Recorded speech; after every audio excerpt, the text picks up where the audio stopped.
Welcome to episode number 68 of Just Go Grind, a show that focuses on helping you launch and grow a business and navigate the ups and downs of entrepreneurship. I'm Justin Gordon, your host, and in this episode, we have Sasha Strauss, who is the founder and managing director of Innovation Protocol, which is an award-winning brand strategy consultancy. With integrated staff in LA, SF, and New York City, clients include Disney, Google, Amgen, PayPal, and on and on and on. Sasha is also an MBA professor working at UC Irvine, UCLA, and also USC. He's also an international speaker who talks on branding and has given talks to 200 plus professional organizations, 50 plus companies, 30 plus industries, in over 20 countries. Let's just say he knows a little bit about branding. And of course, we dive deeper into branding, brand strategy, how he got started with all of this, how he works with clients, how he helps them, all of that in this episode. So incredibly excited for you to listen to this episode. Truly a gem, and I can't wait for you to hear it. The show notes for this episode and all episodes are at justgogrind.com/podcast. And if you have a minute, I would really appreciate you leaving a rating and review for the show over on iTunes or Apple Podcasts. Without further ado, here is Sasha Strauss, the managing director and founder of Innovation Protocol. Sasha, welcome to the show. Glad to be here, please. Yeah, happy to have you on, make the time for this and talk all things branding and strategy, so many different topics I want to go through. But first, how did you develop an interest in branding and strategy in the first place? You know, the shortest answer is that I was a very sensitive child. I'm a sensitive person now, but I'm an adult, so I've got thicker skin. But I was such a sensitive child that anytime a message was broadcast, it didn't matter if it was in a religious hall or in a magazine or television show, I was extremely impacted by it. And so the only way I could protect myself was to get in the business of understanding those messages.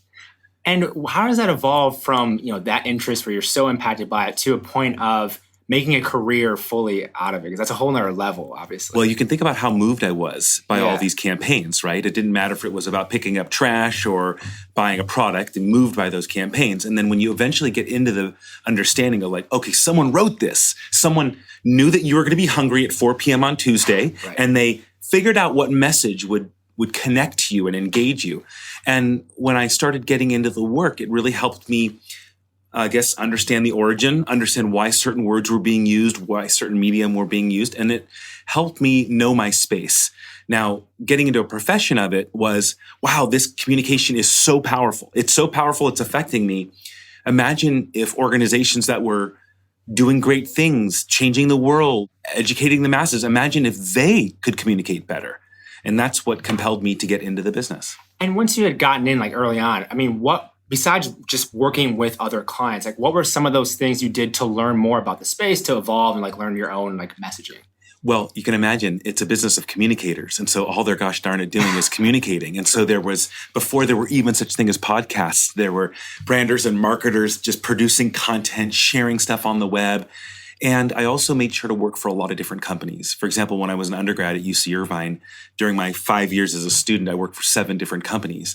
And all of them were in the advertising, marketing, public relations worlds. So I got a really integrated observation. I got to understand how each of those compartments work and how they harmonize and create impact. And that's where I eventually, in 1997 or whatever it was, said, wait a minute. Okay, advertising is to show a message and try to get an audience who may not know you yet to pay attention. It's kind of a shock mechanism. Whereas marketing tends to be more engaging. There's more words, it's a brochure, it's a website, it's thicker, it's deeper. Then realized that public relations was you already have someone as an employee, you already have someone as a shareholder, don't you lose them. They're so important. Stay engaged with them. So I saw advertising, marketing, and public relations as mechanisms of distributing a message. But I distinctly recall walking into my boss's office in 1999 saying, hey, I like all of this distribution of message. I want to talk about the origination of the message. Where is it coming from? Why are we saying these things? Who is this audience and how is it going to emotionally relate to them? And that became such a fulfilling quest. Because like you mentioned, I'm crossing categories all the time. Yeah. Imagine one day understanding how does someone choose their trash company? Right. Really emotional about it. And let me tell you, if you meet people who have had trash problems, They are emotional about it. Mm-hmm. So understanding their decision-making process, understanding their buying behavior, fascinating one day, and the next day getting to work, I don't know, maybe for a big lawyering society. One of our clients was the LA County Bar Association, the largest association of lawyers in the world. Just imagine going from trash company one day to bar association the next, and it's so fulfilling because you're really getting to the root of, well, I can't help them say who they are and why they matter if I don't understand who they are and why they matter. Right. So you get these permissions to deep dive. And with that, so obviously with your company Innovation Protocol, working with many different clients, I assume, how did you form that process, that structure, that behind, so you can apply that to all these different types of, industries? So back to being an emotional person. You can imagine when I was working early on in my career, I would produce a concept and I would present it, and the client or the boss would just hate it, or say, how could you come up with this? Don't you understand that organization A, B, or C had already done this? And, I couldn't deny that they were right. I thought I was being employed to innovate, but, innovations without context are worthless. True. And so what I basically created really early on in my career was a method that would protect my answers. I'll give you the simplest, biggest takeaway, okay?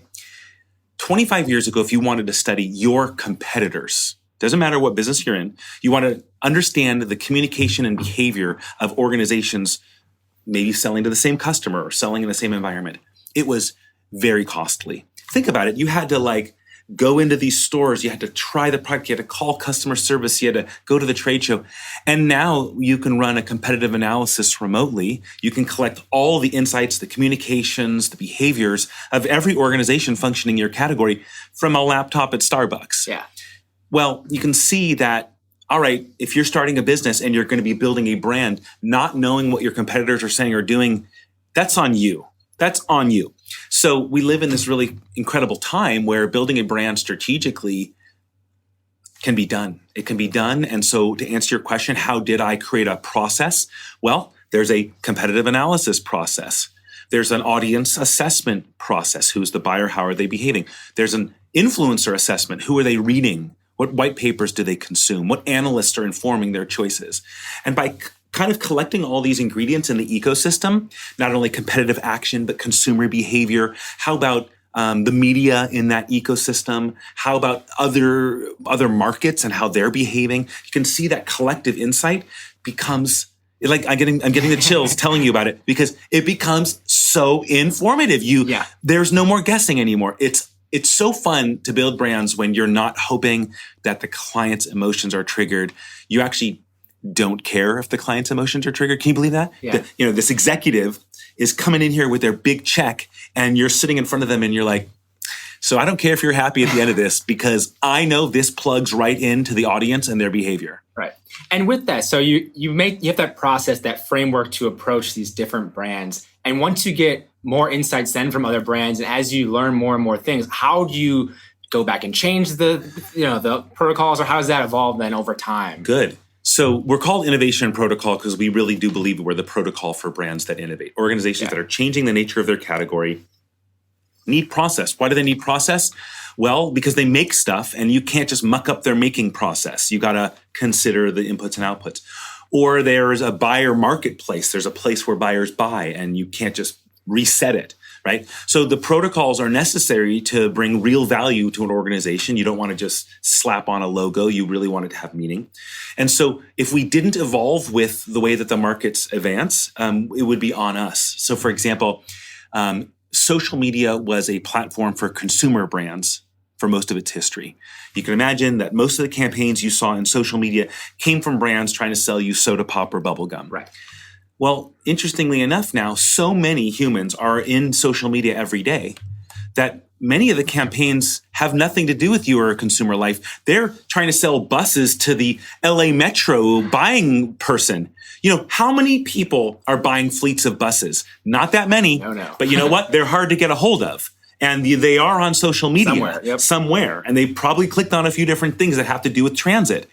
And so we're living in this new era where the protocols are even tighter. The protocols are even faster. You can be more meticulous and more attuned to your audience and their communication behaviors. And so that's actually helped me stay fresh, keep the protocols fresh and not be stuck in some, the way that it used to be done. Let's say the root of routine where everyone says, well, back in my day, we did it this way. And you're like, well, your day doesn't even exist now. We don't live like that, communicate like that, or act like that. And so I've evolved the protocols to consider contemporary behavior. And I'm just curious from a really curious perspective, how was that change from, pre-social media to then that you can get all these insights? Facebook has every insight on you, which is ridiculous as this Google. Sellable, by the way, it's ready to be purchased. Oh, for sure. And I've done like pay-per-click, and I also use Facebook ads before for e-commerce companies, so I understand how much data you have on people. How was that change in your career, I guess, as that kind of evolved? So I started this company in 2006. So you can harken back. I mean, that was a different time. iPhone had just come out, right? Brand new platform. People weren't accustomed to being on the web all the time, And I distinctly decided that I knew that I was not going to outmarket my biggest competitors. I have 25 coworkers. Some of my competitors have 25 offices. Okay, so I knew I wasn't going to out-broadcast them.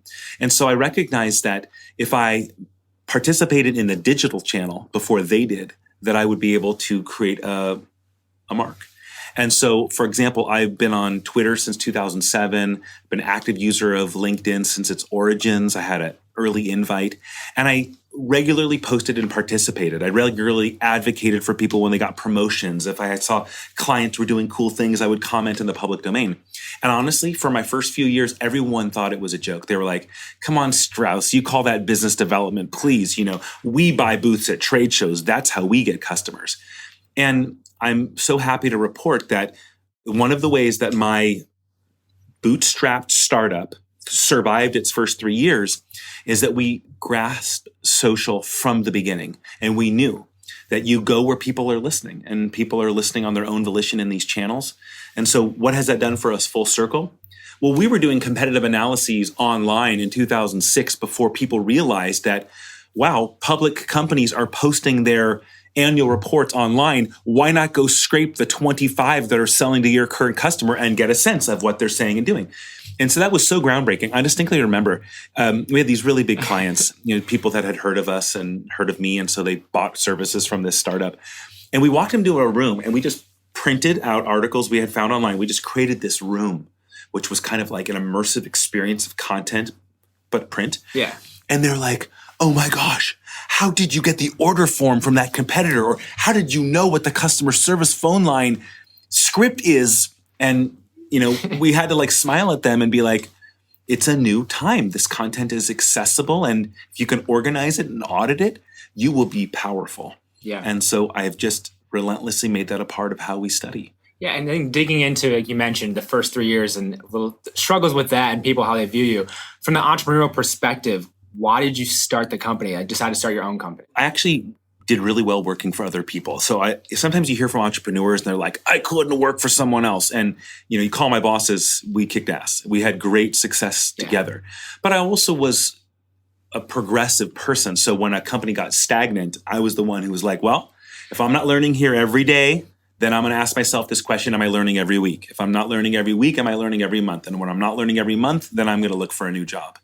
And so that's basically what ended up happening is that as I spent time in different businesses, I pursued advancement. Now, if you're asking me on record, why did I start a company? I started a company because I was doing nonprofit work while working for a for-profit agency, and it caused conflict. They were unhappy that I was using our premium services for free. Nonprofit, yeah. So that's when I started Innovation Protocol. I moved into a buddy's condo, back room, rented a room, slumming it. My office was my bed, which was, where I ate. And basically I decided that if I can't be a brand practitioner, a brand strategist, and give 10% of my time to nonprofits, then I don't want to be a brand strategist. And we're here 25 people later and 50 million in business done. Yep. And how's that all been done? We've done it by giving away 10% of our time to nonprofits. Always. And I've seen, some of the people you've worked with on your website. And it's like, oh, wow, it's a lot of different companies. All kinds of nonprofits. Stuff that has nothing to do with us, stuff that has a lot to do with us. Yeah. And that's what's also so good for us. Being a brand builder requires mind stretch. We talked about it earlier, how you kind of have to be aware. But what's so nice is going to go work on a religion that you are not, advocating for a community group that you are not a part of. Right. And like I said earlier, getting emotionally involved in the process to the point where you're feeling what it feels like to be that community. And that's what keeps you sharp as a brand strategist. And, knowing all you know about brand and working with all these different companies, how do you view and approach your own brand then? Because your company is obviously a brand, but then you also work with other brands. So how do you approach your own brand and how you grow that? I think I have two answers to your question, because we're in a time now where people don't just want to know what a company is, they want to know who's running the company. Yeah. Right. So this company needed a figurehead, a representative, and that's been my role from the beginning. But I have had administrative roles, head of finance, head of operations, as early as I could afford it. Sure. So just being the owner of this company doesn't mean that I am in charge of all kingdoms. I am very focused in what it is that I do. I am a practitioner of brand strategy, and I'm the chief believer here. I motivate people. I work on projects with them, and et cetera. But back to your discussion, when ultimately starting the business, I basically had to figure out that there's a market for brand strategy. There's enough people doing it. What is it that I could bring that other people could not? And I'm actually so happy that we're having this conversation this week. My colleague who runs operations was just back from a conference in Europe where he met with other brand strategy consulting firms. Oh, really? Yeah. And so here I am, 13 years of me guessing, and I'm on record. Here we go. First time I've ever said this, okay? I believed year one that we were going to win because we would be able to do that deep dive analysis that I mentioned to you. Remember how emotional I was? If I didn't have an answer I believed in, I couldn't fight for it. Right. So we built a robust research component to all the work that we did. Yeah. I believed that was necessary and important. I was told by competitors that's a waste of time and money. Okay. Second thing is that there's plenty of great ideas in the world. There are very few people who can communicate them. And so I initially, employee one, said every single one of my coworkers has two goals: to be in Toastmasters as a public speaker and to learn to build PowerPoints that kill. Now, so my coworker comes back from this conference in Europe where he's meeting with all of these competitors who are all coming together to learn from each other. And he comes back and he says, "Sash, dude, I got to tell you, I know we do things in a special way, but I'm here to report our research, bar none, just 5x anything I've seen from a competitor. Second, our ability to deliver the ideas, present them in an articulate and passionate way using tools and voice. No, I wouldn't even put someone in second place." And I know this because when I was trying to position this business, those were the things that I happen to be good at. I happen to be good at voice. I happen to be good at building PowerPoint, and I did the research to protect my heart. And so here we are 13 years later, learning that those things are really what has helped us grow and thrive and create a differentiated value. But all I did just tell you about was two things that made my employees great at what they do. Yeah. Communicate their ideas, back them up. Yeah, and with obviously working with brands and then growing the business itself, you've done a lot of like public speaking everywhere. Yeah. So how much of it is, there's a smaller percentage, of course, growing the business in that capacity, but also doing the work. How does that fit into what you do? Thank you for kindly re-asking the same question, which is how do I manage a personal identity and a firm identity? Sure. So I promise that they're all completely interlaced and contribute to one another. Yeah. So I don't do three separate jobs that have nothing to do with one another. All three of my jobs support one another. So for example, I'm a professor and I teach at 3 local business schools. All 3 didn't let me in when I applied. And it's fun to have been teaching there for so long now. And what's special about teaching is that these graduate students are on the cutting edge. You can imagine they're living their lives, digital natives. They're in new roles, doing new things. And so I get that direct exposure. That keeps me sharp and good at my job. Let's call that one value of teaching. Right. But a second value of teaching is that inevitably, if someone's getting a master's degree, they're on an upward trajectory. They're climbing ladders.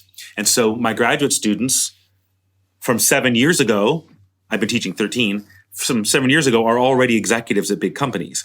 So one mechanism for business development for my firm has been teaching. Yeah. It's kept me good at my job, and it's created a funnel of new business opportunities that are years out. Right. Okay. Middle ground. How am I going to get customers in the next 3 years? Not 7 years, 3 years. Where are they going to come from? Well, not a lot of people do brand strategy. Even fewer talk about it. And so I've been teaching classes in like summer camps for kids as long as someone would listen. And then inevitably I got ranked up. And now I'm a for-profit paid professional speaker. And so I get to stand on stages in front of thousands of people who eventually could be customers. Oh, yeah. So where are my customers going to come from in the next 3 years?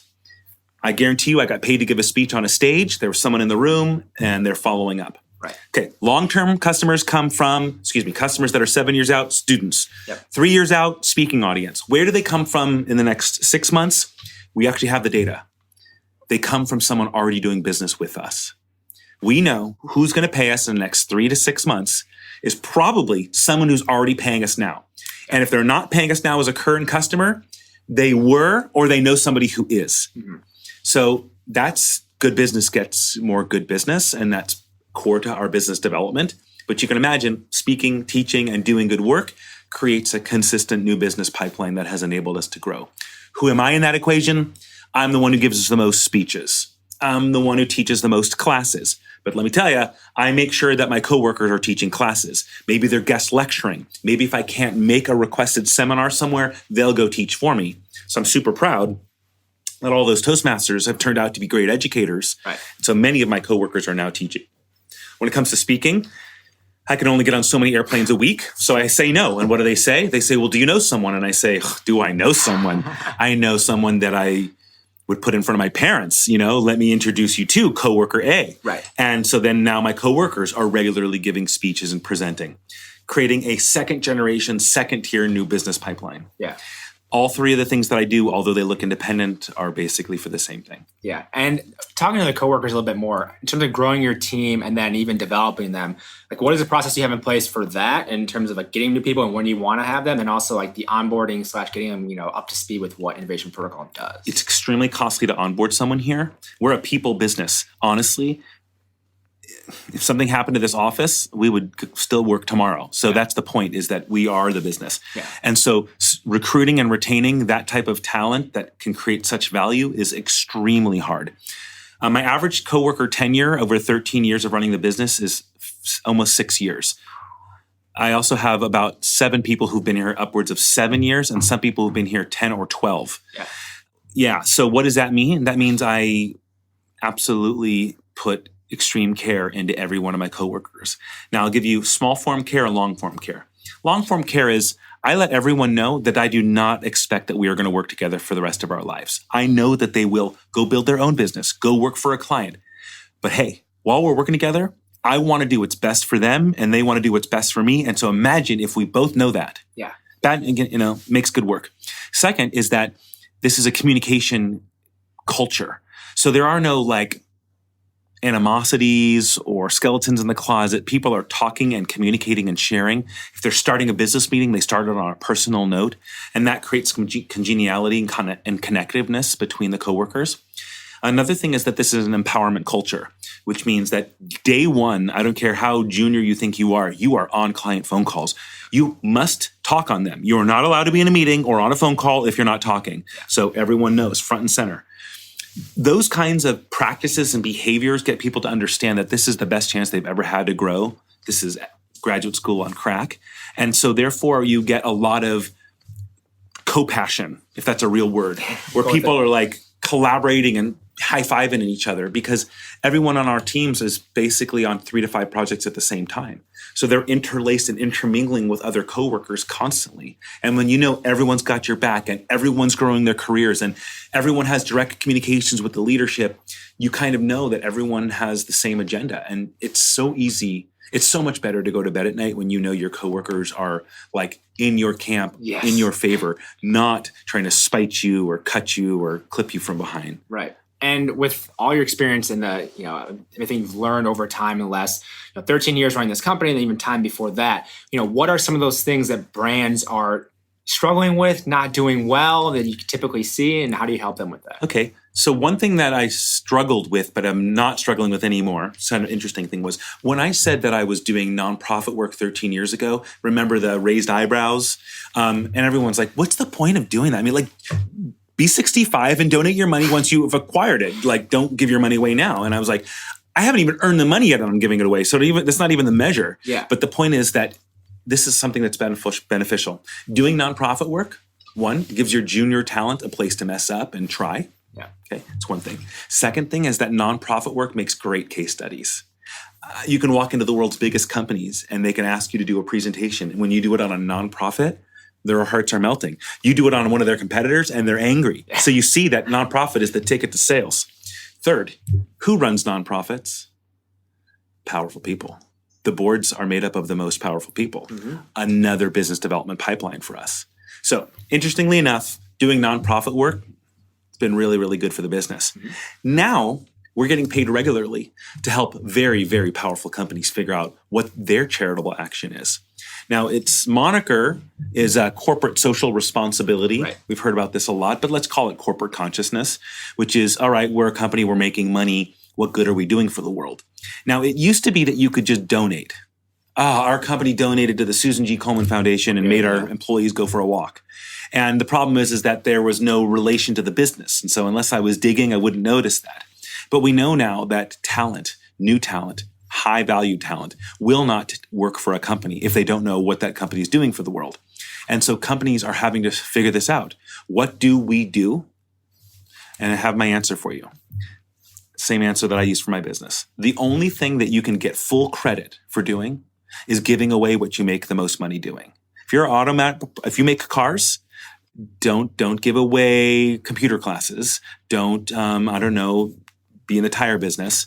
Your business is automobiles. You help nonprofits secure and manage their automobiles. And that core craft given away, you get the most credit for. And so we're living in this new era where clients are now calling us saying, hey, I don't need an internal brand initiative. I don't need an external brand initiative. I need to know what is our brand about when we're saving the world. Can you help us figure that out? And that's been amazing. As we kind of wrap up, as I know you have time constraint as well, where do you see branding, brand strategy kind of going the next few years? How is it going to be evolving moving forward? I'm just curious your thoughts on that. Yeah. When I started doing this work in the 90s, you said brand at a party and everyone was like, okay, call me when you get a real career. Do you realize that now it's everywhere? It's everyone's method. It's everyone's voice. It's everyone's topic. So to answer your question, it's finally so ubiquitous that everyone understands that it's a high priority. But now there's a lot of bastardization going on. There's a lot of quick churn branding. Like, for example, you could pay 100 graphic designers online at the same time to design your logo. Now, you're basically deciding based on your personal preference at that point, right? So remember I said earlier, what's the point of doing any of that if you don't know who your competitors are and how they're communicating and why? That takes a strategic assessment. And so what I am seeing is that the people who are doing short value, quick churn brand building, they're getting commoditized. They're basically, the gig economy has commoditized their business. But the strategic assessment, counsel, and brand building at the top, that's becoming so valuable that the world's biggest consulting firms are acquiring brand consulting firms because they know that what does the CEO go to bed at night thinking about? Not HR, not finance. What is this organization worth to the world? And they know that brand is that key. So what I'm seeing is a proliferation of white papers, classwork. When I started teaching my brand strategy class at USC 13 years ago, there was not another brand strategy class in the nation. I do not know a MBA program that doesn't host a brand strategy class now. Yeah. So it's evolved that way over time. And I think that's a good sign. I think it's finally time that people realize that their identities are 51% of their business. Yeah. And Sasha, we'll have to definitely talk again at some point in the future. But where can people find you, reach out to you or find out more about what you're doing online? Well, my favorite thing to do is these kinds of conversations. And so I'm happy to have as many of these as you like, especially if you have participants who dial in, make comments and say, well, what about topic X or what about topic Y? Let's come back and have those discussions. As far as being in communication with me, I'm on all social channels with just my name, Sasha Strauss, SASHA So Instagram, LinkedIn, Facebook, Twitter, all same channels. I tend to keep Instagram private, so in case anybody's wondering, that's usually for family and friends. But LinkedIn, I'm happy to connect. Twitter, I'm happy to connect. Awesome. And I will be sure to link that all up in the show notes, justgogrind.com/podcast. Check out Innovation Protocol and all that Sasha is doing. Thank you for the time today, Sasha. Such a pleasure, and I look forward to the next chat. Thank you so much for listening to this episode of Just Go Grind. As always, the show notes are over at justgogrind.com/podcast, and you can support the show over at patreon.com/justgogrind. And please leave a rating and review over on iTunes. It does help more people find the show. Hope you enjoyed this episode. Have a great day.